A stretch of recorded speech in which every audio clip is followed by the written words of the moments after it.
एक गांव के करीब घने जंगल में एक शिकारी रहता था जिसका नाम रमेश था। रमेश चालाकी और धोखाधड़ी से जानवरों को पकड़ता था।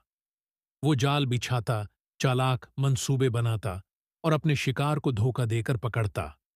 जंगल के जानवर रमेश से बहुत खौफजदा थे और उसके जुल्म से तंग आ चुके थे। एक दिन रमेश ने सोचा कि वो एक बड़ा शिकार करेगा ताकि गांव में उसकी शहरत बढ़ जाए। उसने जंगल के दरमियान एक बड़ा जाल बिछाया और कुछ खुराक का लालच देकर जानवरों को वहां बुलाने की कोशिश की। लेकिन जंगल के जानवर उसके मंसूबे को समझ चुके थे। जंगल के बुजुर्ग हरन ने जानवरों को इकट्ठा किया और कहा, हमें रमेश के जाल से बचने के लिए एक होशियार मंसूबा बनाना होगा। सब जानवरों ने मिलकर मंसूबा बनाया कि वो रमेश को खुद उसके ही जाल में फंसाएंगे। अगली सुबह लोमड़ी ने रमेश के जाल के करीब जाकर खूब शोर मचाया जैसे वो जाल में फंस गई हो। रमेश ये देखकर बहुत खुश हुआ और दौड़ता हुआ वहां पहुंचा। उसने जैसे ही जाल के करीब जाकर लोमड़ी को पकड़ने की कोशिश की तो बाकी जानवरों ने उसे घेर लिया।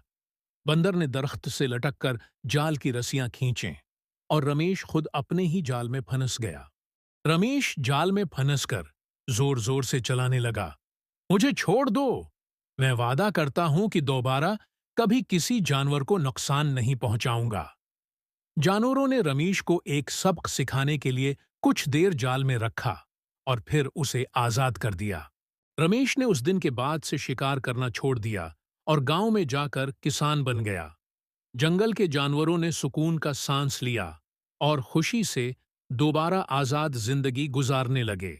ये कहानी हमें सिखाती है कि धोखाधड़ी और चालाकी हमेशा कामयाबी नहीं लाती और जुल्म करने वाले को हमेशा अपने अमल का अंजाम देना पड़ता है।